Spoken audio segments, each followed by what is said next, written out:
Hi, I'm Scott Hunter, the Director of Program Management at Microsoft on the .NET platform, and I'm here to announce this amazing workshop called Advanced .NET Containers in Azure that myself and Brady, Maria, Paul, Sourabh, and Richard from the .NET team are going to present at DEVintersection Virtual Workshop Event.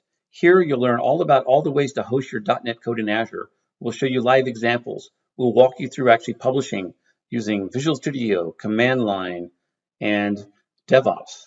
We'll also talk about services, building the best web APIs and best gRPC services with .NET using Visual Studio, our tool change, showing how to debug and run them locally on Linux on a Windows machine. And finally, as we think about microservices, we'll dig into how using the features in .NET Core 3 and .NET 5, you can build the smallest and fastest microservices. Please come check it out. Thanks.